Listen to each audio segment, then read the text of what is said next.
There is a kind of person who, when a plan gets cancelled, doesn't feel disappointed, they feel something closer to rescue, a breath they didn't realize they were holding, finally released. And if that lands somewhere familiar in you, stay with this. Because what that feeling is actually telling you might be the most honest thing your mind has said in a long time. The easy assumption is laziness.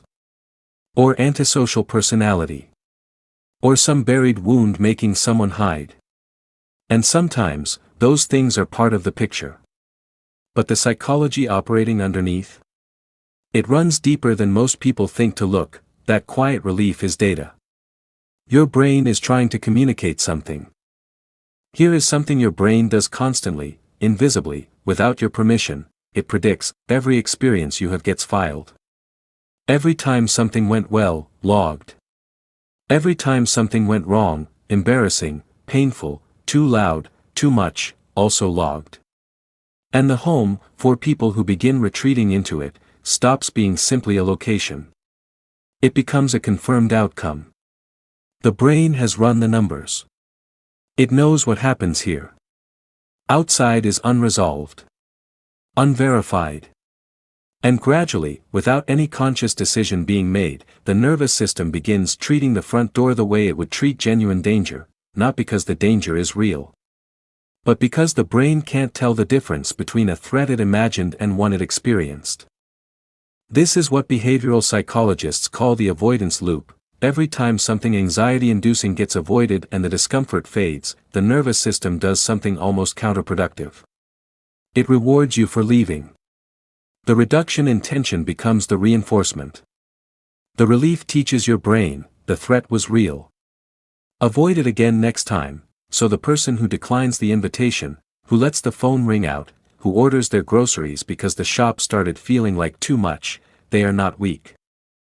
Their brain is functioning exactly as it was built to. It has simply aimed that function at a shrinking target. There is a clinical end to this spectrum. Agoraphobia, a condition with a roughly 1.7% prevalence in adults over any given 12-month period, is when avoidance becomes so total that leaving the home triggers genuine terror. Panic. Physical collapse of the nervous system. It is genuinely debilitating and meaningfully different from simply preferring your own space. That distinction matters, because many people exist in the territory between. Not diagnosable. Not simply introverted. Somewhere quieter and harder to name, where the world has begun to feel less like a place they go and more like a place they used to go. And before going further, some people genuinely flourish at home. No wound beneath it.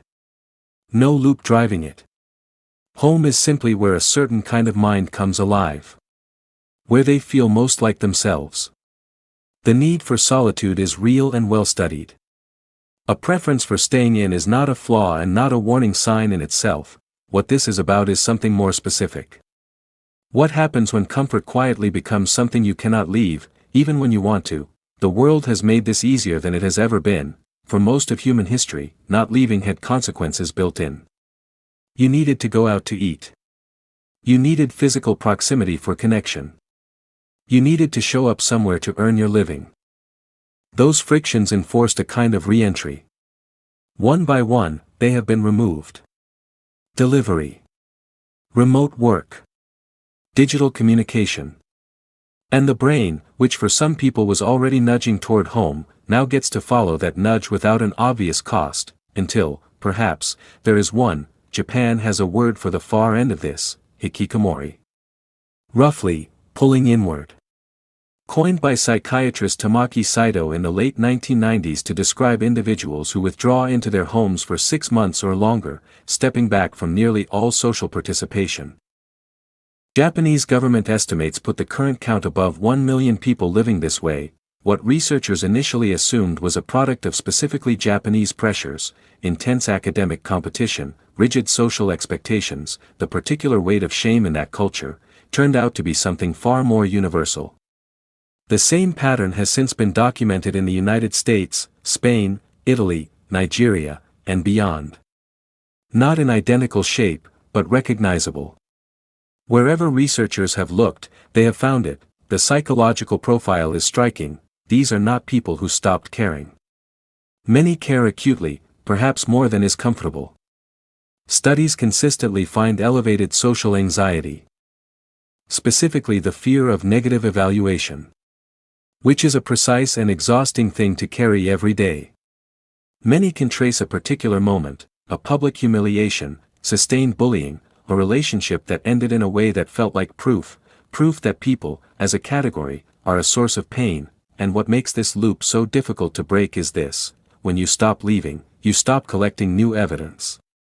The brain never gets the chance to revise what it thinks it knows. The fear grows in the absence of anything to contradict it. Fed by the very isolation it created, a large-scale analysis published in Frontiers in Psychology in 2024, drawing on data from over 20,000 adults, found that childhood social withdrawal was a meaningful predictor of social anxiety disorder in adulthood. The pattern, once it takes hold, does something durable to how a person relates to the world, and then there is what makes returning so hard: if you have been inside for 3 months, 6 months, a year, you know that re-entering means questions. It means explaining a gap, or pretending one doesn't exist. The gap itself becomes a wall. The longer someone stays, the higher it gets. Some describe it as a kind of accumulating debt, every missed event, every unanswered message, until reconnecting would require more than there is left to give. Researchers at the Minotauro Institute, a clinic specializing in severe adolescent social withdrawal, have framed it this way: in the most serious cases, withdrawal is the only available strategy for managing psychological fragility. A way of protecting what is left. That is a description of what pain looks like when it has run out of places to go. So where does this leave us? If any of this feels familiar, not necessarily in its most severe form, but in its quieter shape, that smaller version you might not have a name for, the most important thing to understand is this: avoidance is working. In the short term, it is working perfectly. It removes discomfort. And it is making things worse over time. Not because of weakness. Because of mechanism, and mechanisms can be interrupted. The most evidence-supported path through avoidance is not willpower. It is not forcing yourself into the deep end. It is gradual, incremental contact with what your nervous system has flagged as unsafe. Small enough for the brain to survive a different outcome. Different enough that it can begin to revise what it predicts. The goal is not to conquer the front door. The goal is for it to become unremarkable. And if you are watching because someone you love is disappearing from the world, impatience will not reach them. Pressure will not reach them. Shame will not reach them, because the person who has not left the house in 6 months is already carrying more shame than you can see. Adding yours to it only makes home feel safer by comparison. What actually helps is simpler and harder at the same time: connection. Low stakes.